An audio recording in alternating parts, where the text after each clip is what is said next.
Buenas tardes, buenos días a todos. Eh, los que estáis escuchándonos, claro, desde Sudamérica y tenéis otro reloj. Bueno, tenemos hoy con nosotros a Alfredo, que es un viejo conocido en estas lides de la docencia universitaria y desde hace algunos años uno de los, diríamos, máximos predicadores en el tema este de la clase invertida, del aprendizaje invertido. Él ya nos dirá ahora que prefiere unas denominaciones sobre otras, pero nada, es un placer escucharle y como ya veréis, sabe mucho del tema y tiene mucha experiencia y ha recorrido muchos, diríamos, escenarios en los cuales se está trabajando con este tipo de metodología. Conectamos, dado el tema, con la última webinar en la que también Ujú. se había hablado de temas que tenían que ver con esta nueva forma de concebir la clase y el aprendizaje de nuestros estudiantes, ¿no? Por mi parte, nada más. Ánimo, Alfredo, y que salga una excelente webinar, como todos esperamos. Muy bien, voy a compartir la pantalla a ver si sale todo bien. Lo estáis viendo ya, ¿no? Se está cargando. Perfecto, ahora muy bien. Sí, sí, Vale, muy bien, muy a bien. la primera. Pues nada, me ha dicho Max que tengo que ser rápido, que en 45 minutos, ahora son y 5. Vamos a ver. Bien, yo lo que os vengo a hablar es de cómo poner en práctica el aula invertida en asignaturas universitarias, pero pese a la premura del tiempo, he creído necesario introducir, digamos, una justificación, bueno, y una presentación. Primero, nosotros somos un grupo de profesores de inmunología de la Universidad de Alcalá, que bueno, que ya hace bastantes años, pues quisimos explorar alternativas a las metodologías tradicionales para permitir un aprendizaje más activo de nuestros alumnos. Y esto nos hizo pues que ya desde 2001 empezamos a usar el ABP y desde 2009 empezamos a utilizar el aula invertida. Luego empezamos a hacer, como se ha comentado un poco, evangelización del aula invertida. Y entre 2014 y el inicio de la pandemia, pues impartimos 18 talleres presenciales de formación de profesorado universitario en aula invertida en 9 universidades españolas. Y luego, cuando llegó la pandemia, pues bueno, pues hubo que esos talleres, pues hubo que hacerlos online, pero bueno, también nos ha ido muy bien.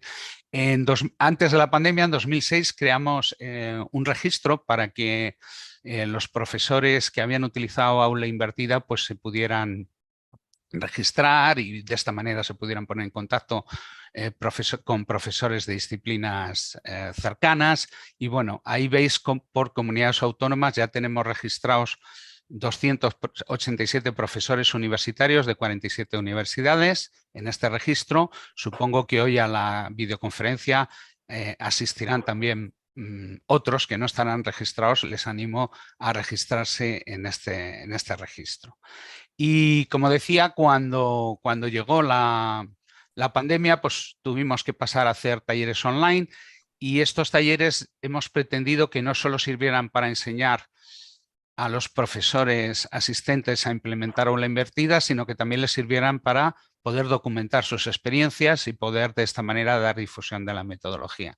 Y ahora mismo, pues este es el tipo de taller que estamos haciendo. Son talleres en los cuales no solo enseñamos a hacer aula invertida, sino que pedimos a cada participante que prepare un proyecto de implementación de aula invertida en algún tema de alguna de las asignaturas que imparta. Y bueno, decía que vamos a introducir por qué creemos que es necesario incorporar estas nuevas metodologías, incorporar aula invertida, incorporar ABP a nuestra enseñanza. Y bueno, la base de eso es lo que yo llamo el principio de Tyler, ¿no? Que sabéis que dijo ya hace muchos años, bueno, escribió hace muchos años, en 1949, que el aprendizaje tenía lugar a través del comportamiento activo del estudiante. es lo que el estudiante hace, lo que él aprende, no lo que hacen sus profesores. Y entonces este es nuestro principio que utilizamos. Este principio, que es el que subyace, ¿no?, al aprendizaje activo y al aprendizaje centrado en el alumno, pues el problema que tiene es que tiene una terrible implicación, y es que si los estudiantes hacen poco, aprenderán poco. Y si hacen muy poco, aprenderán mucho menos, ¿vale? Y entonces esto es una cosa importante. Esta es la agenda que tenía preparada para la videoconferencia. Primero vamos a ver el problema, ¿no?, que tenemos en la enseñanza universitaria actualmente en relación al volumen de trabajo en las asignaturas. Vamos a ver que los estudios coinciden en que es muy escaso en España, en los estudios realizados en España, y por tanto tenemos que plantear metodologías que logren que los alumnos hagan más cosas y de esa manera puedan aprender más. Luego, en un tercer punto, veremos la metodología del aula invertida y concretamente de la variante que nosotros proponemos, que es el aula invertida adaptativa, y comentaremos, ya veremos en función de cómo vayamos de tiempo, acerca de los beneficios del aula invertida, y os mostraré evidencias del impacto positivo del aula invertida. Y finalmente, antes de las preguntas, también, si tenemos tiempo, os daré 10 recomendaciones para los que empiecen a implementar aula invertida. Y bueno, en primer lugar, voy a plantear las analogías entre el crédito ECTS y la Luna, que es una buena fuente de analogías, porque el crédito ECTS, igual que la Luna, tiene una parte iluminada, que es la presencial, la que está en los horarios, y otra oscura, que es la que no se ve. Si no se quiere, no se ve. Y en teoría, la parte presencial debería ser la menor y la no presencial debería ser la mayor. Eso es lo que dicen las normas de los créditos ECTS, ¿no?, para el espacio europeo de educación superior. Pero la realidad es que posiblemente esa parte que no vemos, a menos que midamos cuánto es, pues a lo mejor estamos equivocados y nos creemos que estamos haciendo créditos de 25 horas y son de menos, ¿no? Ahora nos quedamos en la oscuridad, ¿no? Y la oscuridad la ilumina los estudios, ¿no?, que han explorado ese lado oscuro del crédito ECTS. Y en los últimos 15 años se han hecho en España bastantes estudios sobre esto, pero no han encontrado todas las horas de trabajo no presencial que debería haber. En la parte no presencial hay hasta un 25 o un 50% menos de horas de trabajo. Y en el crédito en total, pues la diferencia puede ser un 20 o un 40% inferior a lo establecido nominalmente. Es decir, es tiempo de trabajo que no ocurre, y si aplicamos el principio de Tyler, pues posiblemente eso significa que es aprendizaje de menos que se produce, ¿no? ¿Cómo podemos conocer esa cara oscura? Bueno, pues si queremos hacerlo, podemos hacerlo. Solo tenemos que preguntar a nuestros estudiantes, y las tecnologías nos lo facilitan bastante, ¿no? Por ejemplo, ahora con las plataformas de e-learning, debemos preguntarles justo después de hacer cada tarea, ¿cuánto tiempo has dedicado a hacer esto? Y luego es tabular, sumar, y bueno, y tendremos esa información y podremos comparar el volumen de tiempo que han trabajado los estudiantes que han aprobado la asignatura con los que han suspendido, y podremos ver si eso se parece o no se parece a lo que dicen los créditos ECTS que tenía que ser. Normalmente lo que sale es cantidades de trabajo, sobre todo no presencial, claramente inferiores. Y bueno, trabajos de esto tenemos desde distintas universidades, distintas disciplinas, por ejemplo, matemáticas y psicología ya en 2006, en estudios previos al espacio europeo, en la Universidad de las Islas Baleares, en ciencias sanitarias en la Rey Juan Carlos, y coincidían estos estudios en que realmente el crédito real era mucho menos que el crédito, digamos, oficial o nominal, ¿no?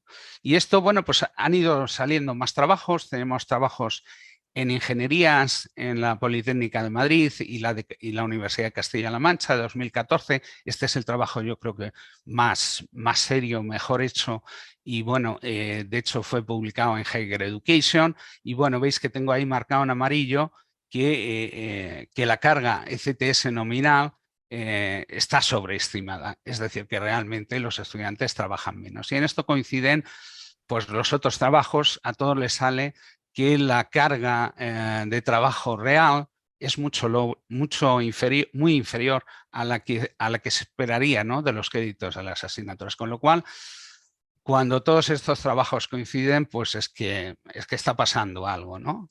Y lo que está pasando, el círculo de la derecha sería un crédito como son en la mayoría de las universidades, 10 horas presenciales en azul, 15 en naranja no presenciales, y en verde veis en el círculo de abajo pues todo lo que sería la brecha ECTS, que esta brecha, según las disciplinas, pues es más pequeña a lo mejor en ingenierías, en ciencias sanitarias, pero en otras disciplinas puede ser mucho mayor y se acerca incluso a la mitad del tiempo del crédito, ¿no?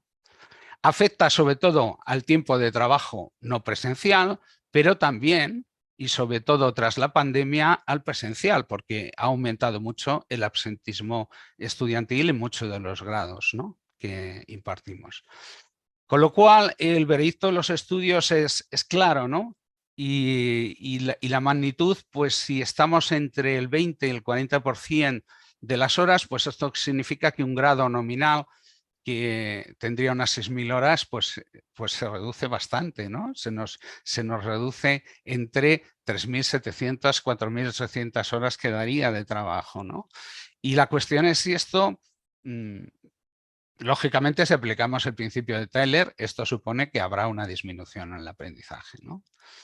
Y bueno, tenemos un problema con el crédito CTS. Sabéis, habréis oído hablar del nudo gordiano, ¿no?, que bueno, era ese nudo que ata ese carro y veis a Alejandro Magno cortándolo, ¿no? Y el problema es, normalmente se habla de nudo gordiano cuando tenemos un problema intratable, ¿no? Como es que en distintas universidades, distintos estudios, distintos grados, pues los volúmenes de trabajo sean muy inferiores a los que deberían ser. Esto posiblemente es difícil de desatar, ¿no?, ese nudo, pero sabéis que históricamente cuando hay algún problema que no se puede resolver, pues se suele resolver haciendo trampas, ¿no? Por ejemplo, diciendo que, bueno, pues que si no podemos hacer que nuestros alumnos trabajen 25 horas, pues ¿por qué no hacemos que el crédito sea de 20 horas, ¿no?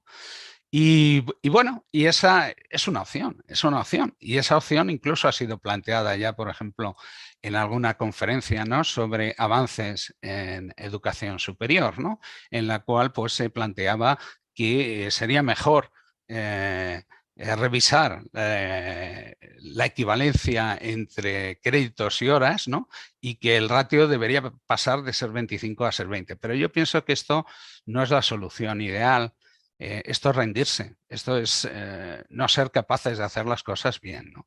Y esto además ha empeorado, porque esto era antes de la pandemia, pero con la pandemia yo creo que yo doy cursos en muchas universidades y sondeo a la gente, y en los últimos cursos pospandémicos hay un sentimiento muy generalizado entre el profesorado universitario, según el cual pues a muchos de estos profesores los alumnos les asisten menos que antes, y en las últimas promociones postpandémicas incluso los resultados en las pruebas de evaluación también son peores, ¿no?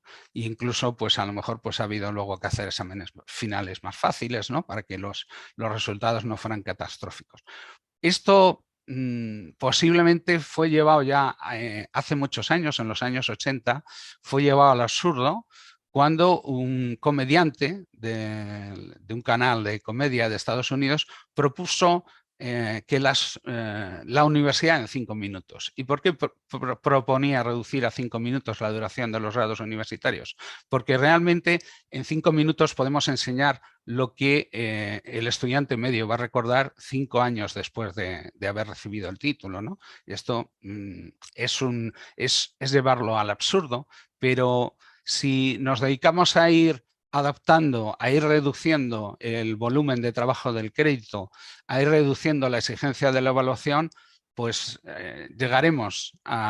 puede que lleguemos a esa situación tan extrema. Entonces, yo creo que ahora mismo tenemos el momento, ¿no?, de tomar la decisión, ¿no?, de seguir tragando con esto o, bueno,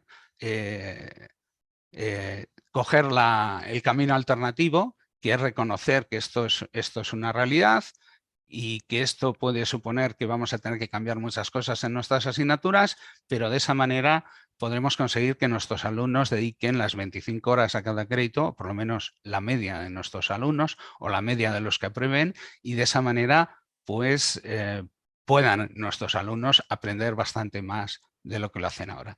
Y como solución voy a proponer pues la incorporación de metodologías tipo ABP y tipo aula invertida, ¿no?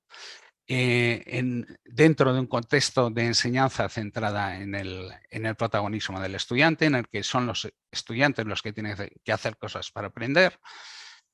Y bueno, vamos a tener que incorporar nuevas metodologías, vamos a tener que motivar mejor a nuestros alumnos, vamos a tener que dosificarles mejor las cargas de trabajo, vamos a tener que adaptarnos a sus intereses y dificultades y bueno, y esto pues nos permitirá mejorar los resultados. Y para esto vamos a tener, como ya he mencionado, que incorporar nuevas metodologías. Y ya he comentado, nosotros fundamentalmente aprendizaje activo en clase, aula invertida, aprendizaje basado en problemas, evaluación formativa.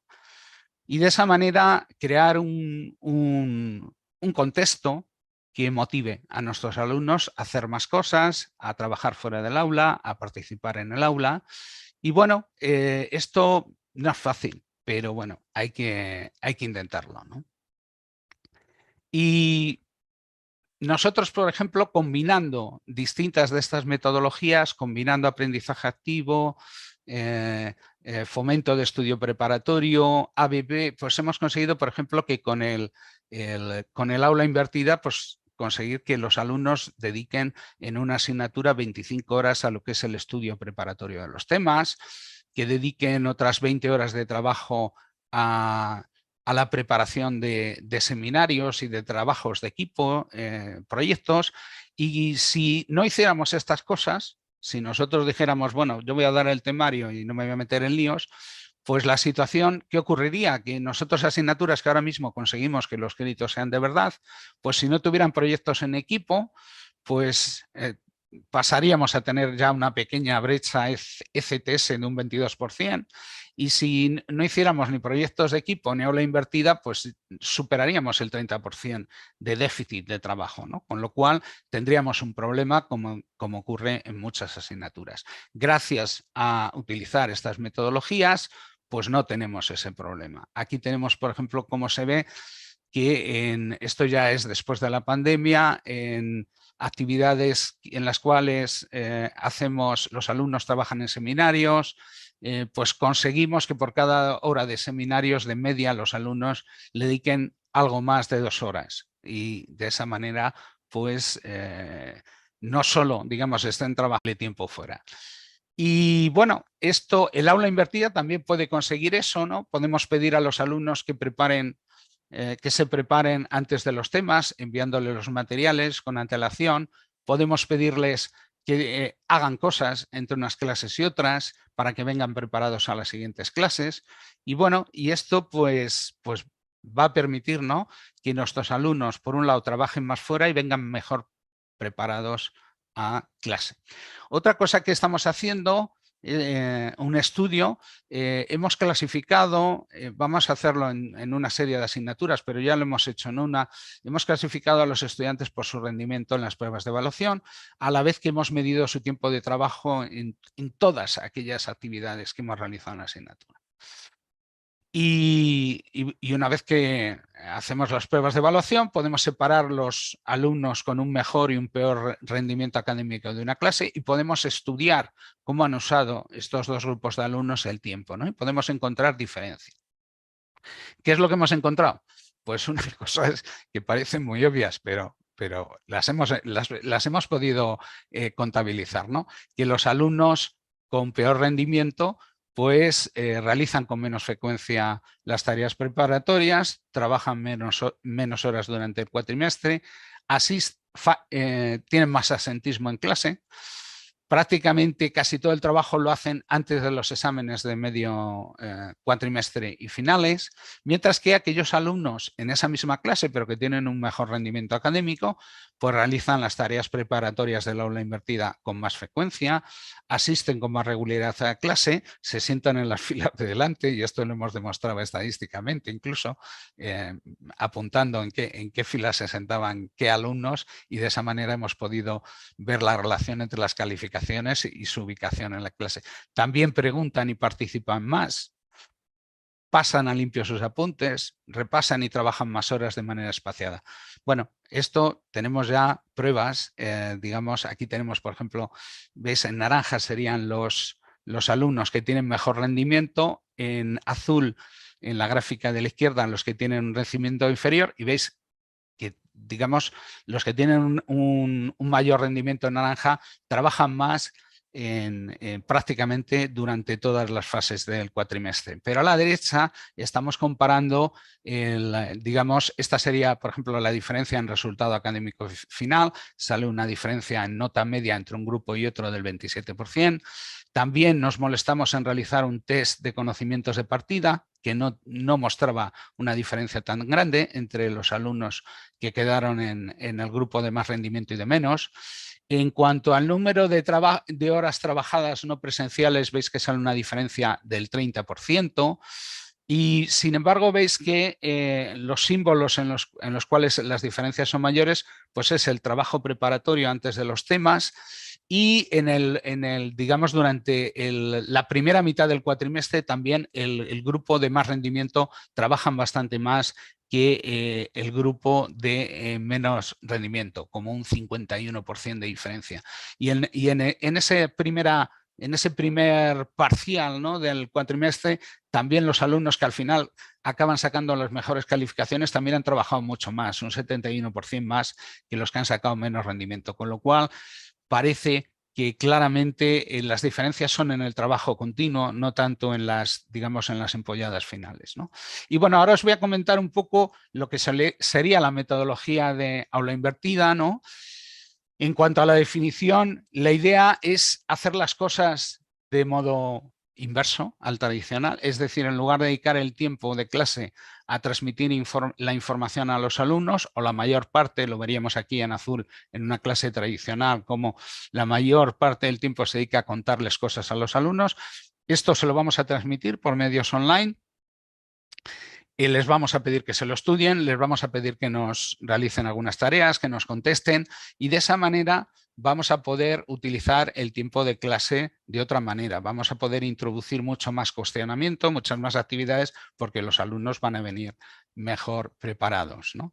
Esta sería la metodología del aula invertida sencilla, ¿no? El docente envía la información a los alumnos y bueno, y las primeras formas de aula invertida lo que hacían era hacer evaluación formativa en clase para que, bueno, pues para de esa manera estimular a los alumnos a estudiar, de esa manera también digamos, que les preguntáramos cosas, algunos acertaran, otros fallaran, les diéramos feedback sobre las cosas que no habían acertado. Y bueno, esto pues claro, la idea es que bueno, en principio eso funciona si tienes unos alumnos que simplemente con esas actividades en clase se motivan para estudiar, ¿no? Entonces, claro, ¿qué puede salir mal? Pues lo que puede salir es que lleguemos allí con esos test a clase y los alumnos nos hayan mirado las cosas, la mayoría de ellos. Entonces ya hubo metodologías de aula invertida que lo que hicieron fue pedir a los alumnos que realizaran tareas antes de clase. Nosotros somos de esa escuela, de los que gracias a los cuestionarios online pues les pedimos que nos respondan y que nos den información que nos ayuden a ajustar la clase a sus necesidades, ¿no? Es decir, en el aula invertida es muy importante motivar el estudio preparatorio, ¿vale?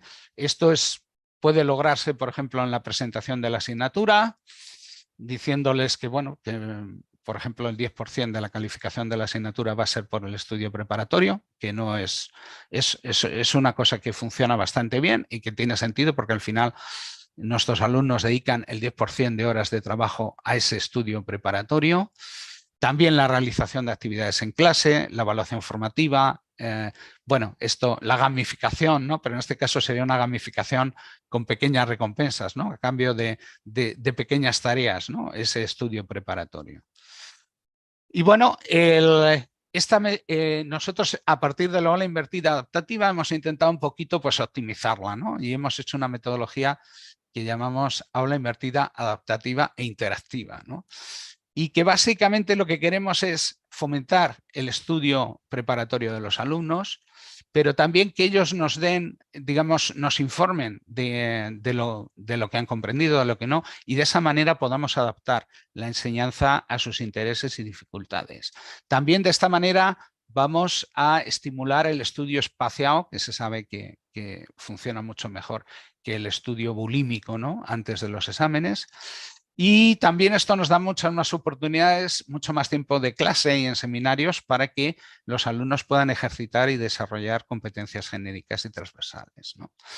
Y bueno, la manera de lograr esto pues es dividir la materia en temas o dosis semanales, o a veces nosotros lo hemos hecho también dosis bisemanales. El tema es no atiborrar a los alumnos, darles, digamos, cantidades que puedan trabajar a lo mejor en una semana, pues en hora y media, 2 horas, que no se estresen, que no sufran y que lleguen preparados a clase. También es importante el plantearles algunas actividades. Por ejemplo, nosotros les pedimos, para darles la bonificación, les pedimos no solo que miren los materiales, sino que realicen un cuestionario de reflexión metacognitiva, y que además nos va a traer información sobre cuáles son las cosas que les interesan, cuáles son las cosas que no entienden, ¿no? Y a partir de esas respuestas de los alumnos vamos a poder adaptar los materiales y ajustar las actividades de clase a las necesidades detectadas. Esta metodología se llama Just-in-Time Teaching, ¿no? Porque, digamos, cuando vas a empezar a dar las clases de un tema, digamos, te adaptas a las reacciones que has percibido en los alumnos. Y, por ejemplo, solemos empezar los temas pues dándoles feedback sobre aquellas cosas que ellos nos han dicho, pues o bien que sabían, o bien que no las sabían pero que las han comprendido durante el estudio preparatorio, o aquellas cosas que pese al estudio preparatorio no las logran comprender y tienen dudas y entonces pues nos las preguntan.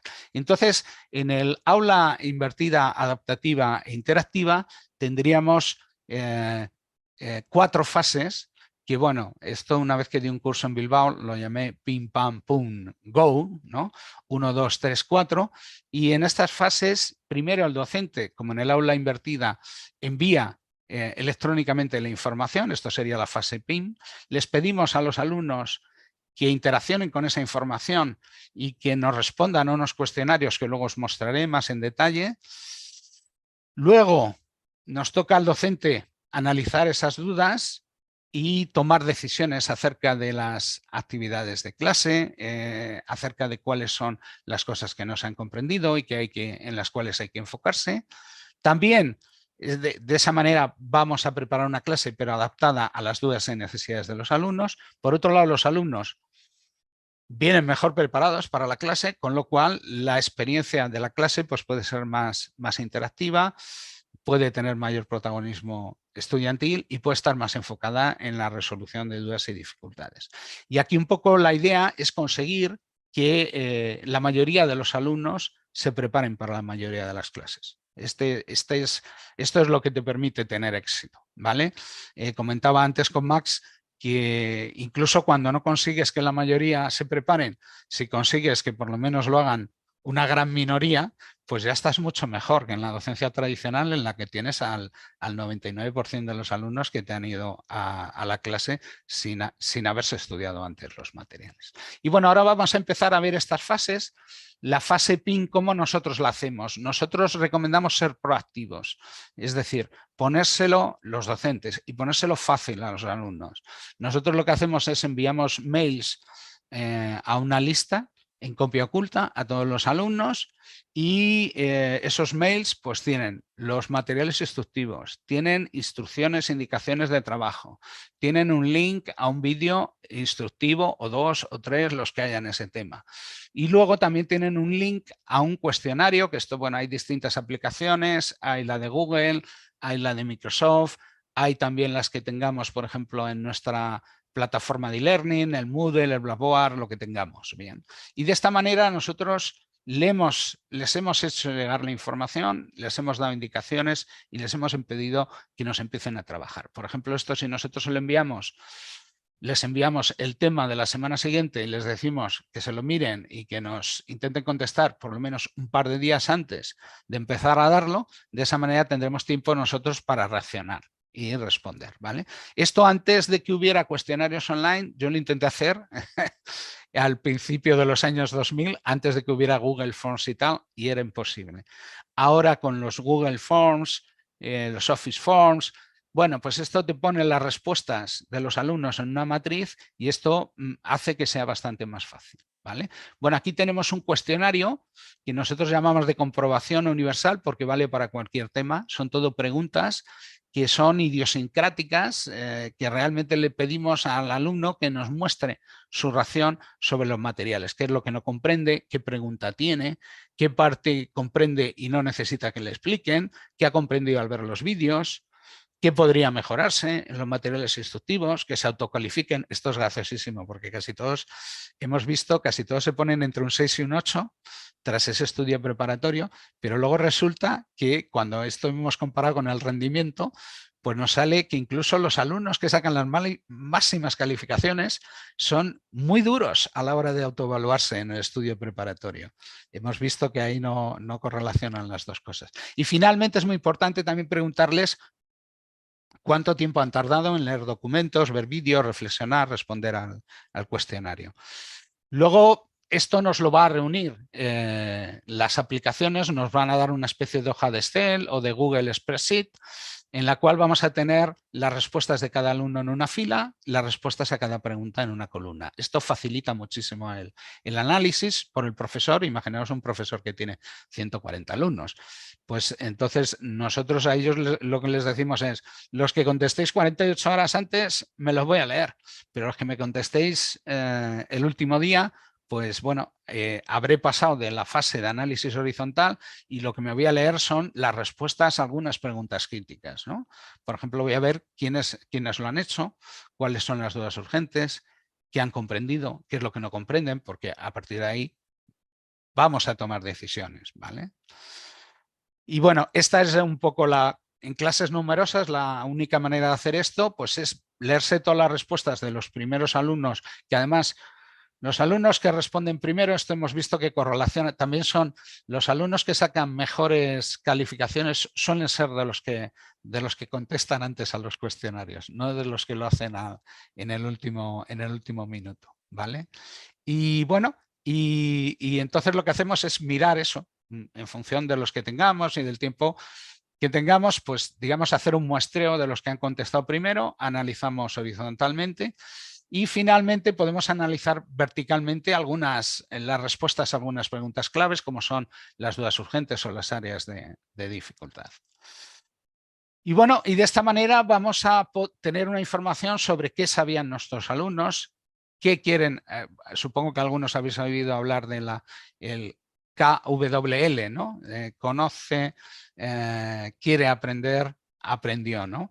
Y entonces les obtenemos información sobre esas tres cosas, ¿no? Que han aprendido, pero también sobre lo que no han conseguido comprender, ¿vale? Y con esto podemos dar feedback colectivo a la clase. Una cosa que es muy importante, el feedback es fenomenal cuando lo damos individualizado, pero hay veces que si se lo damos a toda la clase, pues los docentes podemos ahorrar mucho trabajo, ¿no? Y unos alumnos se pueden beneficiar del feedback que ha surgido gracias a preguntas que han planteado otros. Y bueno, luego en cuanto a la clase interactiva, pues gracias a esa lectura de las respuestas, que en cierto modo es como si hubiéramos estado dialogando con nuestros alumnos, pues vamos a tener una idea muy clara de qué cosas comprenden, qué cosas no comprenden, qué dudas son frecuentes, qué conceptos erróneos traen. Y podemos incorporar, ahora mismo también las tecnologías nos ponen muy fácil, ¿no? Utilizar apps de respuesta en tiempo real como Socrative, Mentimeter, Google App, bueno, la que sea. Y bueno, la idea de esta metodología es que podemos, del aula invertida adaptativa, es que podemos planificar la clase mucho mejor cuando tenemos información de qué piensan los alumnos de los materiales que si no tuviésemos esa información.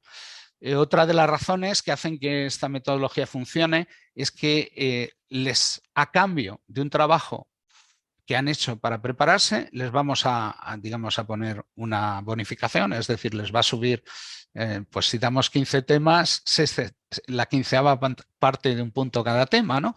Pero además les vamos a dar poder a nuestros estudiantes para que nos digan qué es lo que es interesante, qué es lo que no comprenden. Es decir, en cierto modo, los docentes dejamos de ser autócratas y nos dejamos asesorar por nuestros alumnos, o más bien por nuestros estudiantes, ¿no? Por aquellos que estudien, ¿no? Y de esa manera vamos a poder replantear la clase y adaptarla a los intereses, dudas y dificultades de nuestros estudiantes. Y bueno, vamos a pasar, veo que llevo 35 minutos, vamos bien. Vamos a pasar a las recomendaciones metodológicas para los docentes que empiezan a poner en práctica lo a la invertida. Y bueno, para empezar, 2 recomendaciones. Aunque nosotros la primera no la hemos seguido. Nosotros siempre cuando hemos empezado con una asignatura la hemos cambiado de golpe. Pero para los que seáis más temerosos, pues hay una manera de reducir el riesgo, que es hacer una implementación piloto en un tema y de esa manera podéis comprobar los beneficios y los costes del cambio.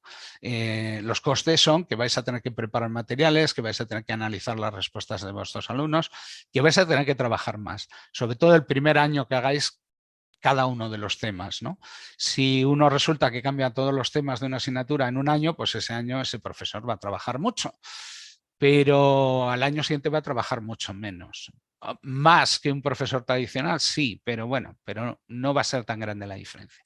Segunda recomendación importante, es muy importante motivar a los alumnos para que hagan el estudio preparatorio y las tareas de reflexión y preparación. ¿Qué cosas ayudan más a conseguir esto? Pues la primera, hacer un buen marketing en la presentación de la asignatura, mostrarles, por ejemplo, aquí tenéis una figura que nosotros les mostramos, ¿no? El efecto del estudio preparatorio sobre las calificaciones. Aquí simplemente es la misma asignatura, pero hemos separado en las 2 columnas, están los alumnos que estudiaron menos de la mitad de los temas, es decir, los que se resistían a estudiar o los que, digamos, suspendieron en estudio preparatorio, y a la derecha los que pues se prepararon más de la mitad de los temas, y veis que las diferencias en cuanto a rendimiento académico pues son tremendas, ¿no? Es decir, que ellos vean que en esa asignatura, si se preparan los temas, pues sus probabilidades de obtener buenas calificaciones, de aprender, de sacar buenas notas, pues van a ser mucho mejores. Y luego también ayuda el prometer y cumplir, ¿no? El tema está de las bonificaciones, ¿no? Nosotros cuando empezamos a implantar esto en asignaturas, al principio eran como positivos, el estudio preparatorio, luego ya lo metimos en guía docente de asignatura y dijimos que el 10% de la calificación era por el estudio preparatorio. Tercera recomendación, el economizar el nivel de esfuerzo. Y para esto lo más importante es que aprovechemos aquellos materiales instructivos de los que ya disponemos, pues por ejemplo PowerPoints que utilizamos para clase, apuntes de alumnos de otros años, todas estas vídeos, todas estas cosas, empezamos con lo que tenemos. lógicamente, pues habrá que modificar las cosas para que puedan funcionar como materiales de autoestudio y vamos añadiendo nuevas cosas en función de las dificultades y demandas que nos vayan planteando nuestros alumnos. Luego, otra cosa que ya he comentado es el ser proactivos. No esperemos a que ellos sean los que vayan al aula virtual.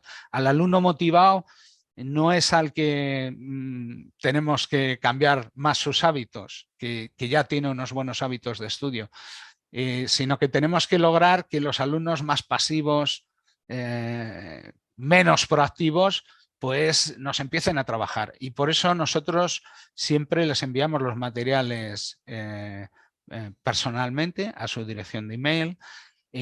Los cuestionarios de comprobación también se los enviamos para que simplemente tengan que mirárselo y contestar, ¿vale?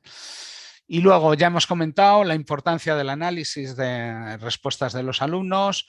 Muy importante, si no tenemos mucho tiempo, pues nos podemos centrar en las dudas urgentes, en los conceptos que más les cuesta comprender y también en algunas ideas que nos puedan aportar sobre cómo podíamos mejorar los materiales y actividades para las clases. Otra recomendación que también tiene que ver con la rentabilización del trabajo, ¿no? El que reutilicemos las cosas, ¿no? He dicho, partimos de los materiales que ya tenemos, añadimos cuestionarios universales que prácticamente una vez que has hecho uno, pues ya le vas cambiando el nombre al cuestionario, pero las preguntas pueden ser parecidas. Luego es importante archivar bien lo que hacemos para que lo podamos encontrar cuando tengamos que volver a dar esa asignatura y ese tema el próximo año. Y luego otra cosa también importante es trabajar en equipo, es decir, si a lo mejor una asignatura pasa a aula invertida pues puede llevar un trabajo X, pues ese trabajo lo hacen entre 3 profesores, pues el trabajo resultante que tendrá que hacer cada uno será X partido por 3, ¿no? Y bueno, y también pues el buscar, digamos, alianzas incluso fuera de lo que es nuestro entorno más cercano, pues buscando profesores que impartan esa asignatura que impartimos nosotros y que la imparten mediante aula invertida, por ejemplo, en otras facultades o en otras universidades. Y por esto es importante lo de los registros de profesores que usan aula invertida, porque es una manera de poner en contacto a profesores que hacen aula invertida en distintas disciplinas. Y con respecto al uso del tiempo de clase en la fase Go, ¿no? En la fase, digamos, presencial, ¿no? Pues debemos pensar dar más tiempo a aquellas cosas que contribuyan a conseguir aquellos resultados de aprendizaje que nos parezcan más importantes en esa clase o tema. Tenemos que estructurar el uso del tiempo para que haya distintas fases en las que el protagonismo vaya alternándose desde el docente a los alumnos, es decir, tenemos que hacer breaks en nuestras clases, que esto en las clases magistrales pues no lo hay, ¿no? También el utilizar el trabajo por parejas y por equipos, el hacer evaluación formativa, antes he comentado las grandes oportunidades que nos ofrecen las APPs, y bueno, el aprender a utilizar estas APPs e incorporarlas para que nuestros alumnos, porque es una manera de obligarles a pensar, de obligarles a contestar. Además, permite que ellos contesten en un cierto anonimato, aunque luego el profesor puede saber quién ha contestado qué, pero digamos en directo los demás no saben quién se ha equivocado y quién ha acertado, ¿no? Con lo cual eso quita mucho los nervios, ¿no? Y bueno, vamos a comentar algo, llevo 42 minutos, me quedan unos minutitos para ver rápidamente los beneficios del aula invertida. Voy a comentar algunas cosas muy sencillitas. Alfredo, perdona, no sufras, Se no está haciendo muy ágil y muy interesante, la verdad. Yo lo intento. Diciendo, o sea, que venga, no sufras por el tiempo. Venga, bien. Bueno, pero va a ser breve esto, en cualquier caso.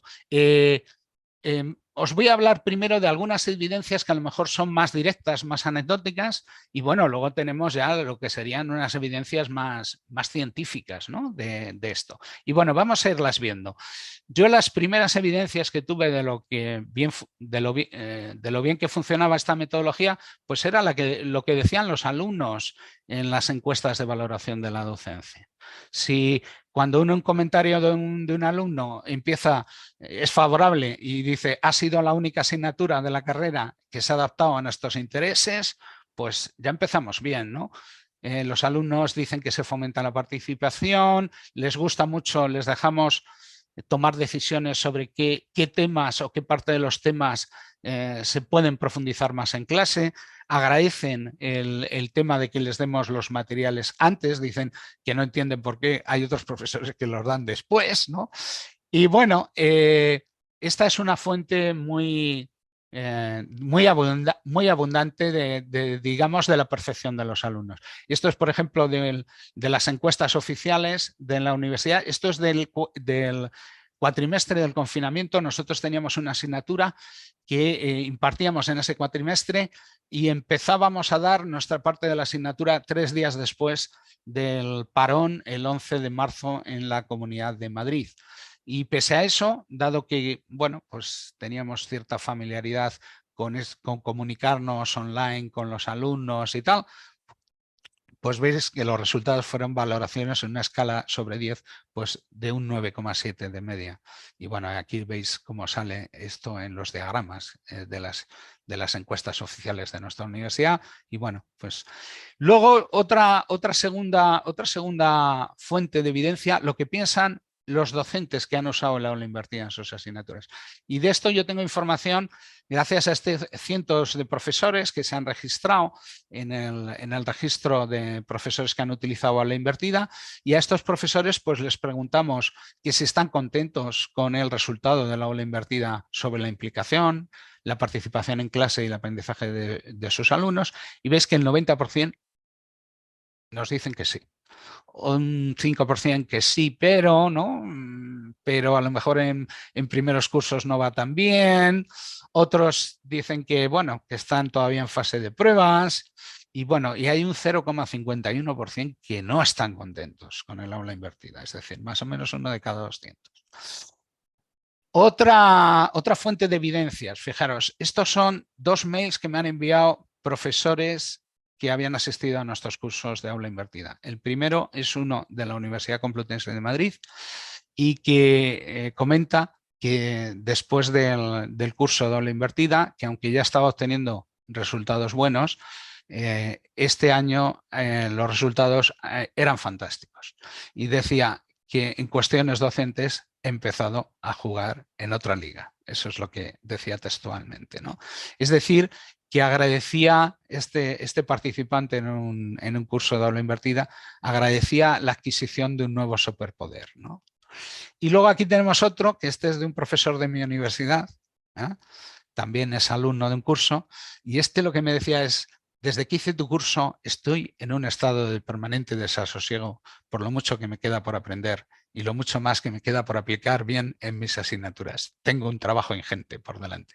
Es decir, que en este caso el profesor me daba las gracias por esa nueva visión que había adquirido, pero y pese a sentir desasosiego, como era un buen profesor, daba las gracias por haber tenido acceso a la píldora roja que le había dado, digamos, por un lado, la visión de que podía hacer las cosas mucho mejor. Y bueno, si queréis más evidencias más serias en publicaciones, pues en la revista de Educación publiqué hace ya en enero de 2021 una revisión sobre el impacto, ¿no?, de las metodologías de aula invertida sobre pues bueno, sobre la motivación, sobre el rendimiento académico, sobre las percepciones de los estudiantes, y bueno, hay metaanálisis, hay un montón de cosas, y bueno, los resultados son muy positivos. Y bueno, también aquí otro artículo para los que queráis un poquito medir el impacto que ha tenido el aula invertida sobre el rendimiento académico, las percepciones de vuestros alumnos.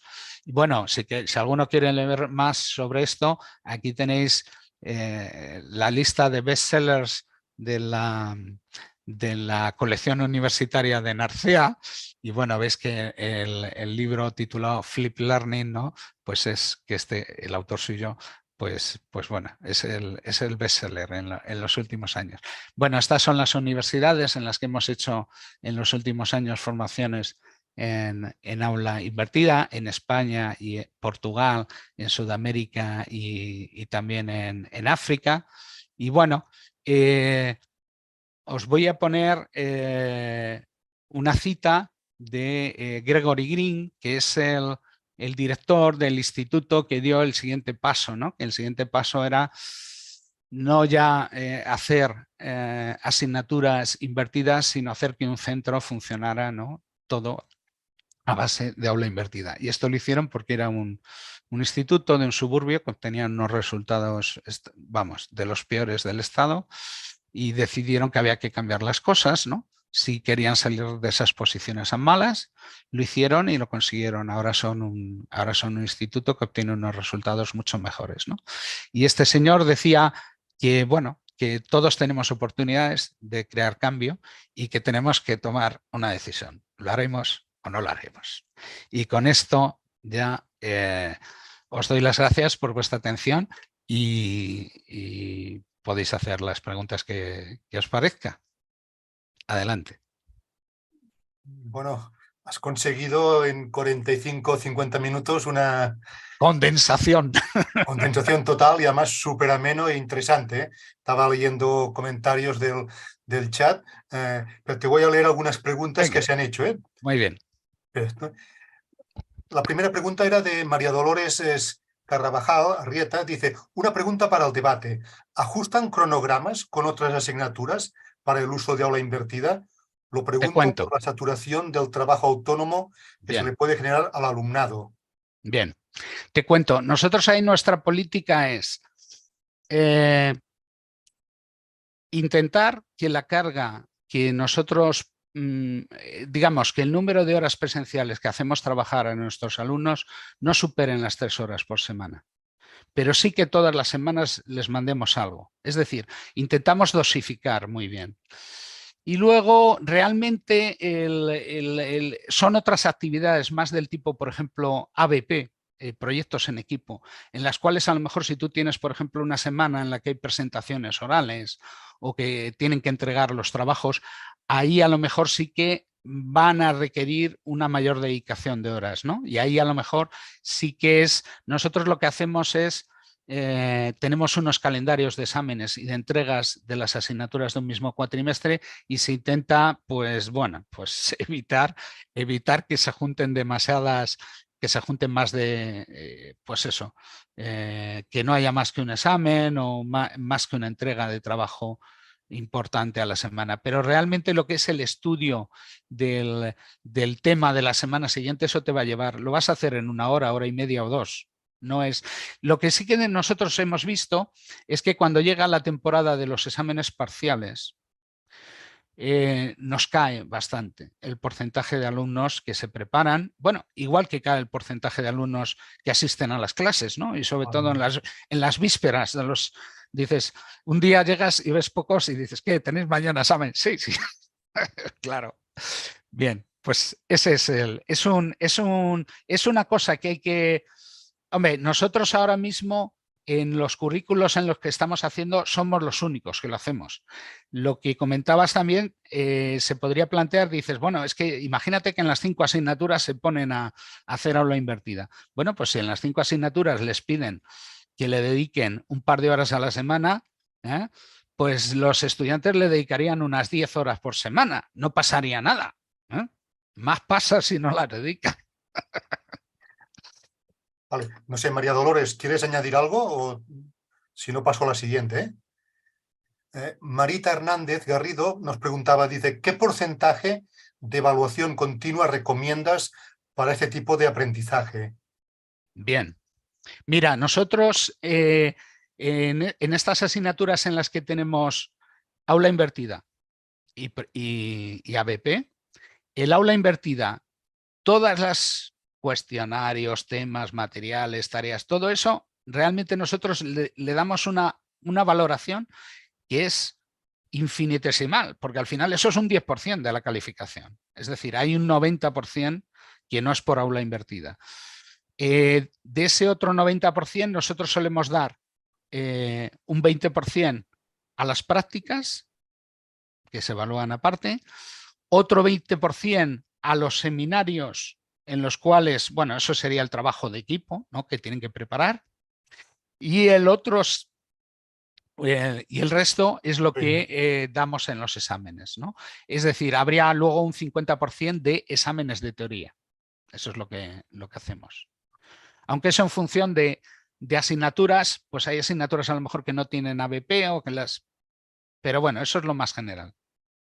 Pero cuando dices un 10% de bonificación, ¿qué es? ¿El que entrega los cuestionarios? Es Para al que entender. entrega, es al que Vale, entrega. vale. Nosotros aquí, ten en cuenta, tenemos una columna con los nombres de los que lo han hecho. Hombre, nosotros ahí hacemos un filtro de decir, oye, si hay alguno que me ha entregado, pero me ha toreado, pues yo, en el feedback que voy a dar a clase es decir, oye, no me contestéis, porque las preguntas son de contestación obligatoria, pero claro, si un alumno pone 3 caracteres, pone asterisco, punto asterisco, queda contestado, ¿no? Pero nosotros decimos, esta no vale.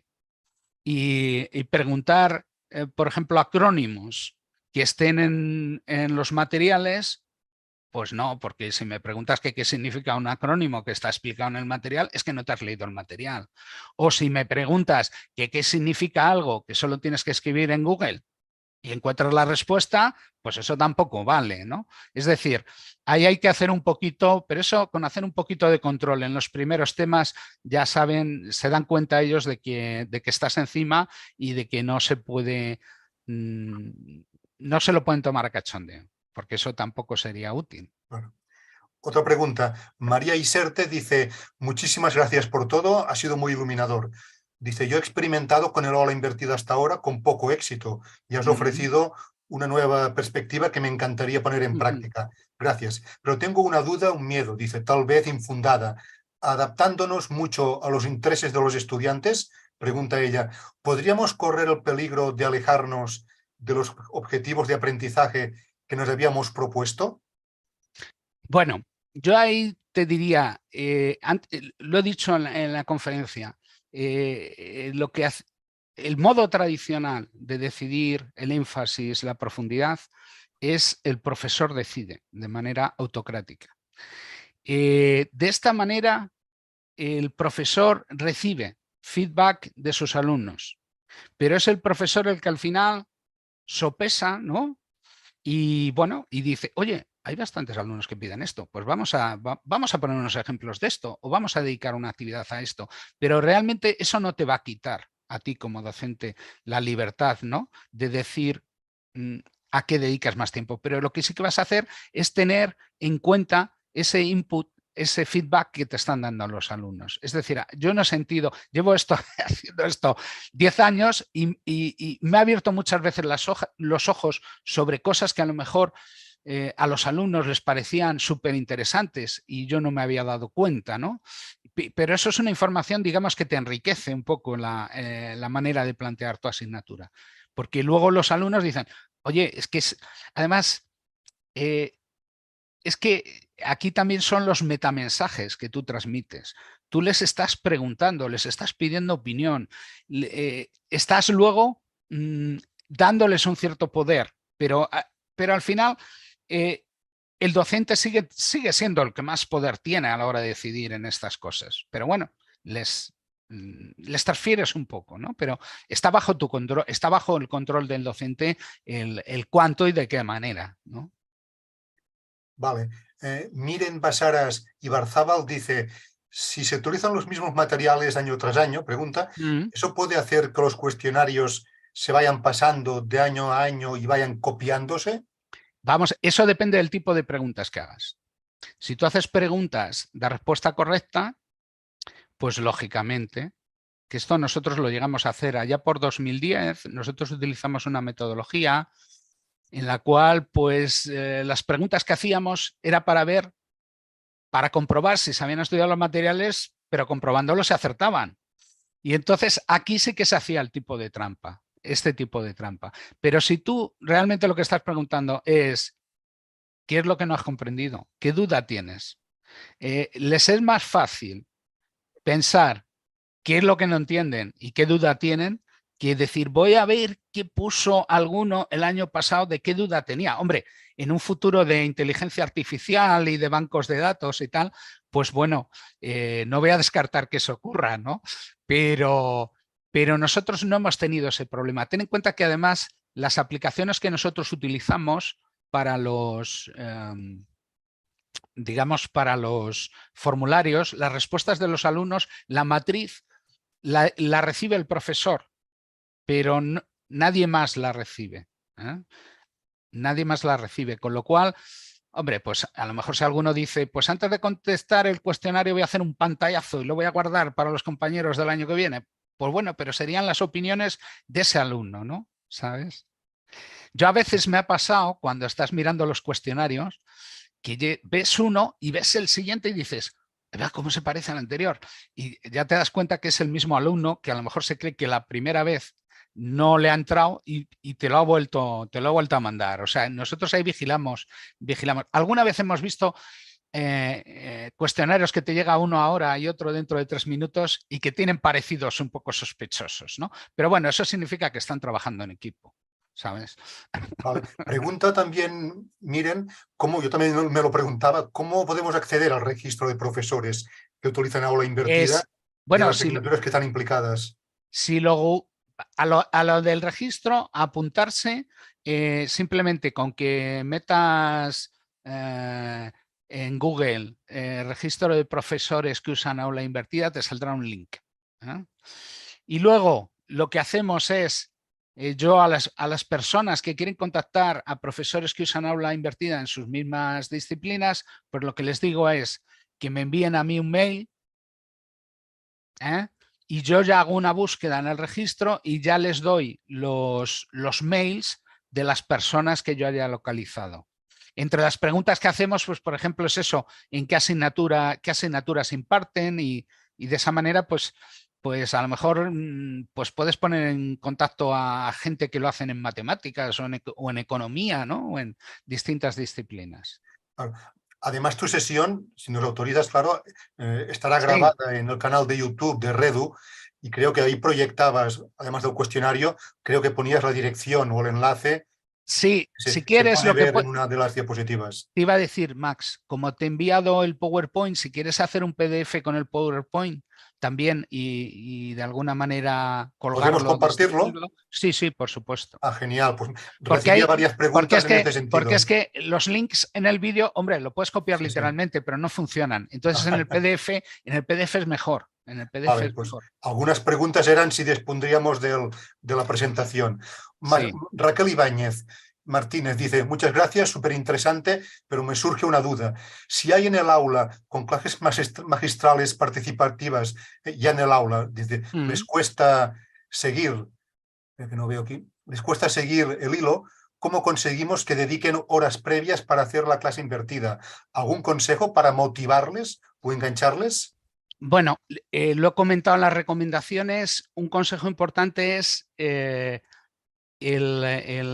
demostrarles que aquellos alumnos que hacen el estudio preparatorio son los que al final, bueno, les vas a dar una bonificación que va a ser de un 10%, pero luego al final la diferencia en notas no va a ser solo por ese 10%, sino porque los alumnos que se han preparado antes, que han participado en las clases, que han participado en la evaluación formativa, pues van a aprender más y cuando les pongas una prueba de evaluación van a sacar resultados mejores. Entonces yo creo que hay que hacerles ver que resistirse al aula invertida no favorece el rendimiento académico en ese contexto, ¿no? Eso por un lado.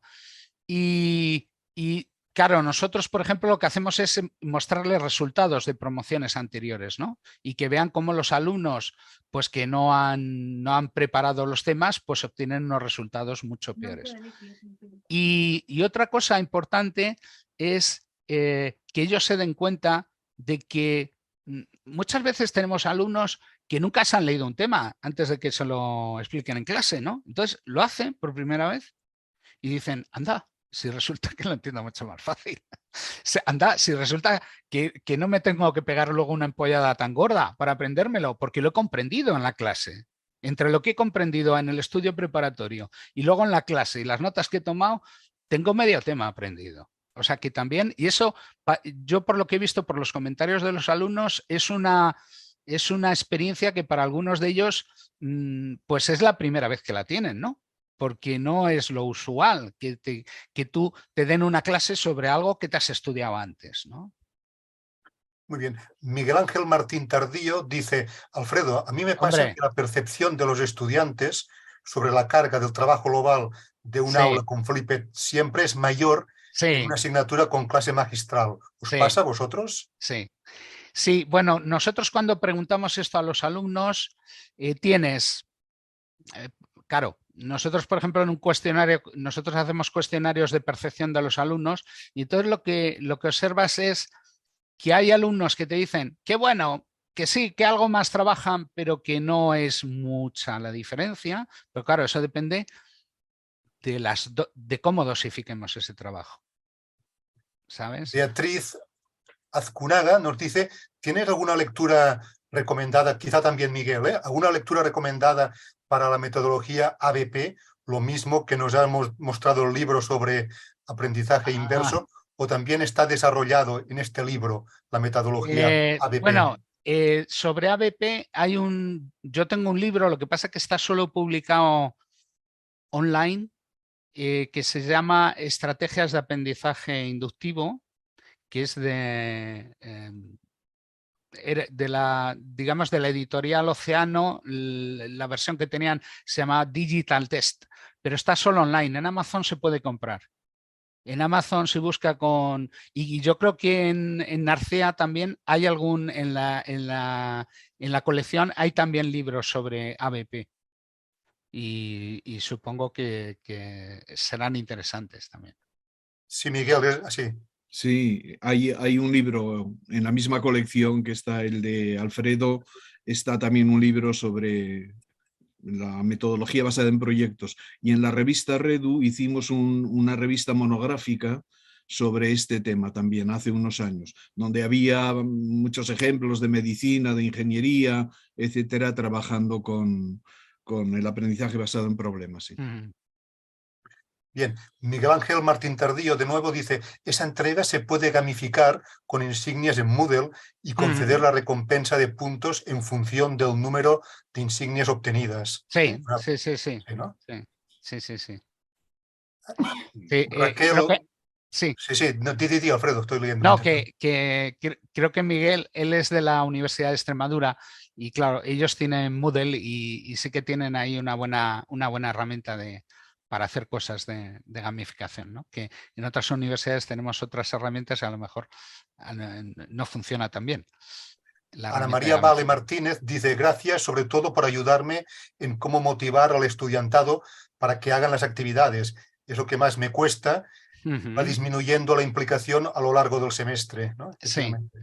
sí, lo que pasa que no conviene pensar que a lo mejor esa disminución de implicación es culpa nuestra. También disminuye la asistencia a clase. Lo que ocurre es que cuando los alumnos tienen cosas más urgentes que hacer, por ejemplo, presentarse para un examen parcial o para un examen de prácticas, pues dejan de hacer otras cosas. ¿Mm?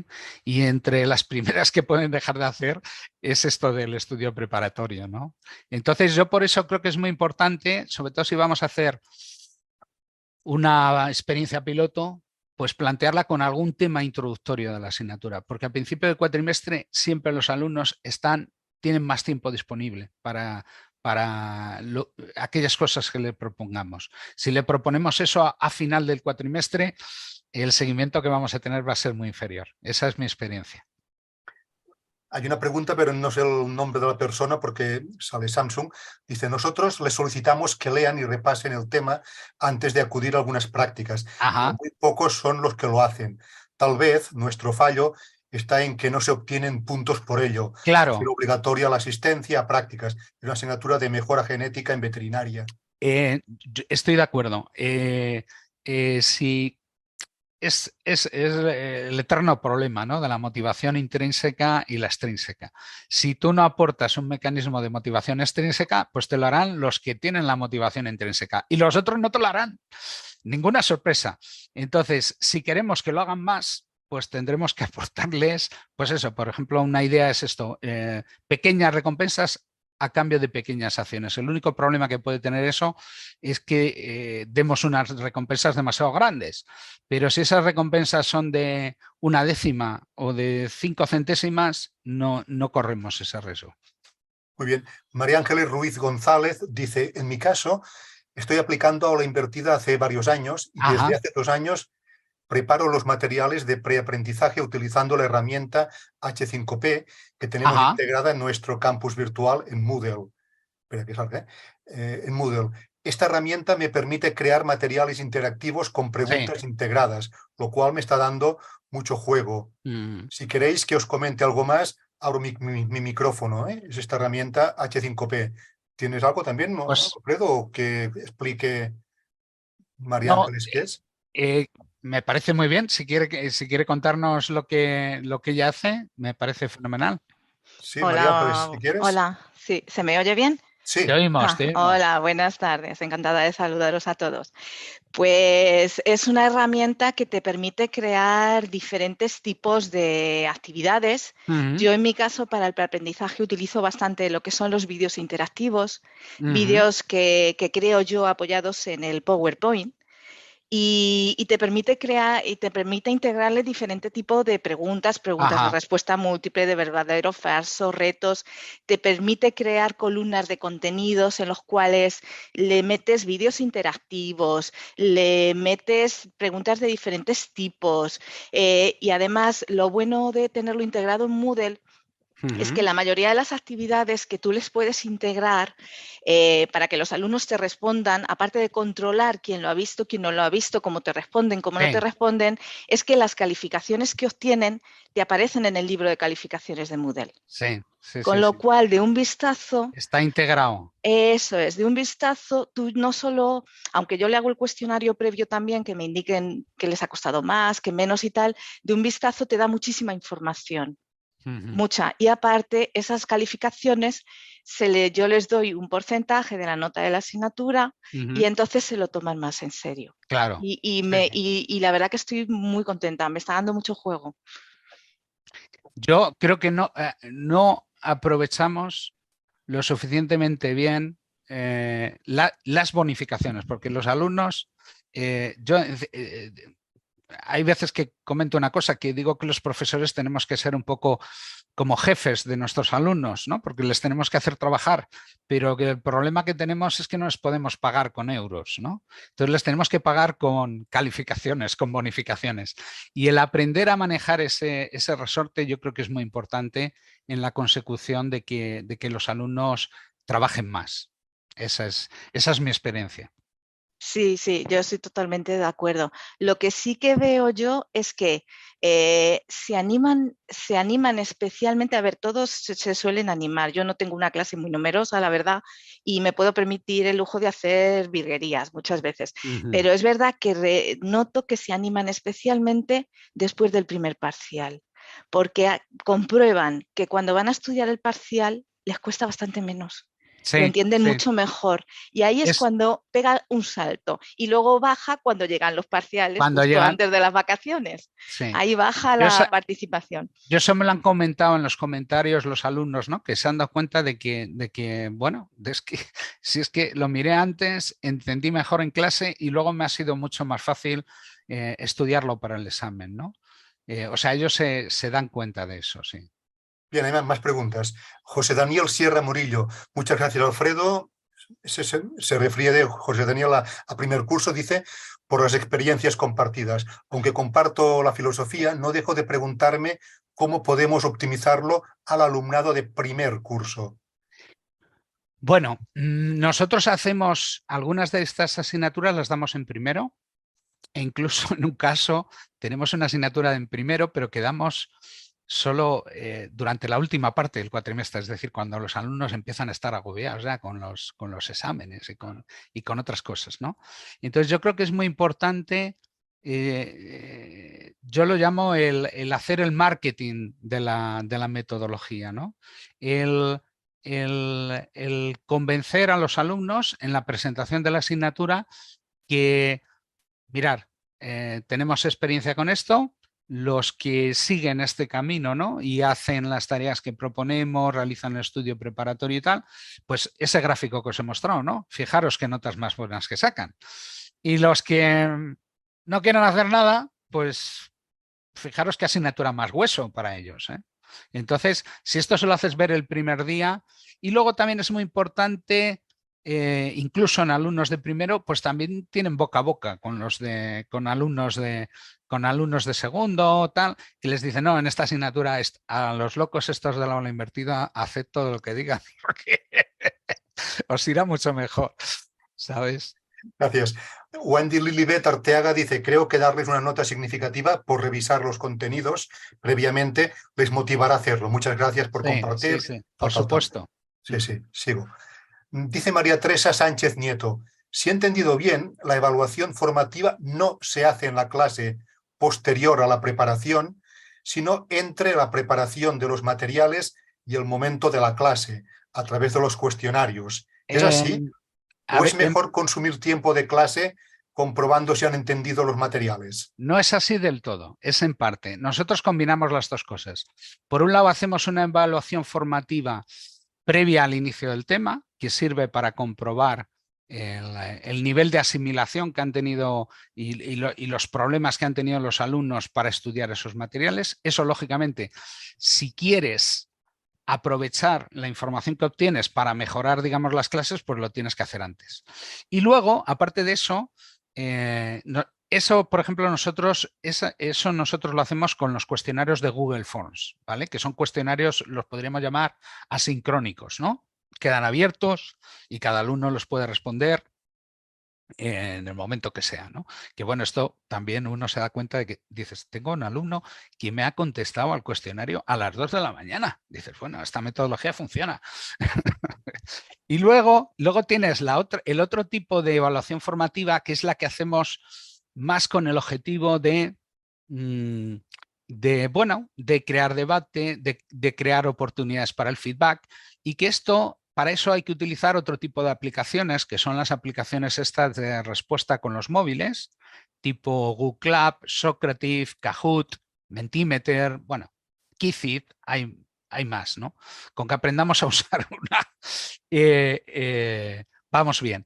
Y que realmente ahí puedes dedicar a lo mejor 5 minutos al final de la clase, o puedes plantear preguntas sueltas durante la clase, o puedes plantear al final del tema al hacer un quiz, ¿no? Una especie de conjunto de 7, 8 preguntas de respuesta múltiple, y que les obligas a que ellos escojan una y pueden acertar, pueden equivocarse, luego se discute cuál es la correcta. Es decir, yo distingo esos dos tipos de evaluación formativa. Una, que vamos a hacer una evaluación formativa que sería del resultado de la preparación, y otra evaluación formativa que ya sería durante las clases. Las dos cosas son útiles, pero bueno, son distintas sus utilidades. Yo recomiendo utilizar las dos. Muy bien. Fernando Lera abunda en un tema que tú has comentado antes, pero dice, ¿cómo desarrolla luego las sesiones presenciales? ¿Explotar lo más importante y lo que tienen dudas, o pasar directamente a actividades prácticas? Yo creo que ahí es cada profesor el que tiene que decidir en cada tema, casi te diría con cada clase, ¿no? Pues qué es lo más apropiado. Nosotros solemos empezar tratando dudas urgentes que se han observado con frecuencia. Yo también me gusta empezar los temas dándoles un feedback, ¿no? Un feedback colectivizado, decía, ¿no? Yo me he leído vuestras respuestas, he visto que hay muchas dudas sobre esto, he visto que las partes más difíciles del tema para la mayoría son estas, he creado nuevos materiales, por ejemplo, para esto, vamos a hacer una actividad para que acabéis de entender esta cosa que no la conseguís entender. Es decir, dependiendo de la situación, ahí no hay una cosa que digas es lo óptimo siempre, sino lo óptimo depende de las circunstancias. Muy bien. María Teresa Sánchez Nieto añade una reflexión, más que una pregunta, que cada día más estudiantes ponen la excusa, o bueno, una excusa de que trabajan y no pueden hacer actividades tal y cual, ¿no? Y esto provoca, claro, distorsiones, tal, bueno, es una reflexión de lo que ocurre. Yo también quería preguntarte, más o menos, ¿qué debe variar? Claro, ¿qué porcentaje de alumnos consigues arrastrar a eso? Pues mira, aquí hay una curva también, ¿no? Una cosa es la primera vez que tú lo haces y otra cosa es cuando eso ya se convierte en una costumbre en la asignatura, ¿no? Entonces, cuando ya se convierte en una costumbre, nosotros, por ejemplo, en asignaturas de cursos avanzados y en asignaturas optativas, andamos entre cada tema, nos lo preestudian entre el 90 y el 100% de los alumnos, ¿vale? A lo mejor a mitad de cuatrimestre eso baja un poco, ¿no? Porque se ponen a hacer exámenes y te baja. O a lo mejor a final de cuatrimestre, si tiene también exámenes de estos finales, pero metidos durante el periodo de impartición de clases, también te bajan. Eso, por ejemplo, en otras asignaturas, por ejemplo, de tercer curso, pues al final conseguimos que el porcentaje de alumnos que nos hacen el estudio preparatorio esté entre el 80 y el 90%. Y con alumnos de primero, pues nos solemos quedar entre el 70 y el 80%. Pero ya te he comentado que eso es muchísimo más que los que espontáneamente cogerían, se bajarían los materiales del aula virtual y se los mirarían antes de darlos en clase, ¿no? Que eso va a ser, pues dos que son, vamos, que quieren aprender y están dispuestos a hacer lo que sea, ¿no? Para ello, ¿no? Es decir, al final puedes conseguir esto, claro, esto, ¿cómo? Esto suponiendo que ya tienes guía de asignatura que dice te voy a dar un 10% por el estudio preparatorio y por hacer las tareas, y que ya tienes una especie, digamos, como de tradición, ¿no? En la asignatura, que ya los alumnos ya se van diciendo y que luego tú en la presentación de la asignatura se lo, digamos, vas ahí a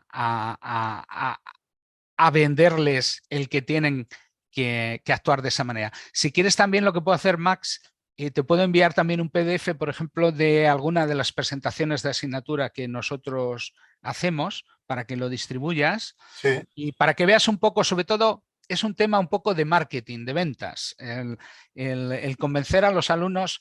El alumno no tiene ese hábito, pero es decir, el que digan, pero en esta asignatura voy a hacerlo así porque me va a ir mejor, ¿no? Sí, genial. Yo te lo envío. Creo que es el debate más largo de todas las sesiones. Llevamos más de media hora aquí, dale que te pego. Para terminar, Laura Leiva nos una pregunta. Bueno, todo el mundo que se iba despidiendo estaba felicitándote porque eres muy persuasivo y muy comunicador. Dice Laura, un motivador, eres tú, Alfredo, un motivador sensacional. Hoy te has ganado una nueva adepta a la aula invertida y has plantado la semilla. Mil gracias. Bueno, y nada, te agradecemos muchísimo la sesión. Y bueno, nos veremos el resto de aquí 15 días para la siguiente. Yo os agradezco el haber podido llegar a tantos profesores de muchas universidades y de un solo golpe, Sí, porque bueno, normalmente pues eso, tienes audiencias pues vas a una universidad y van allí a lo mejor solo aquellos profesores que ya tienen un interés muy especial por el tema, y bueno, yo creo que esto ha sido una manera de llegar a muchos profesores que, bueno, que pueden probar estas cosas. Sí, en la sesión de hoy, en el momento hasta las 7, éramos unas 190 personas. Yo me imagino un aula con 190 profesores escuchando. Es una barbaridad, ¿verdad? Eso no lo he conseguido yo. No, yo tampoco. Bueno, Miguel, si quieres cerrar o añadir alguna cosa, o ya nos despedimos de todos. Nada más. Muchas gracias, Alfredo. Y gracias a todos los que desde distintos sitios habéis asistido a esta nueva webinar. Y nada, hasta la próxima. Que paséis con suerte el frío, sin muchos temblores ni muchas penas. Gracias. Interesante. Digo adiós. Adiós. Gracias. Hasta otra. Beatriz. Gracias. Gracias, hasta luego. Hasta luego. Adiós, buenas tardes. Muy interesante.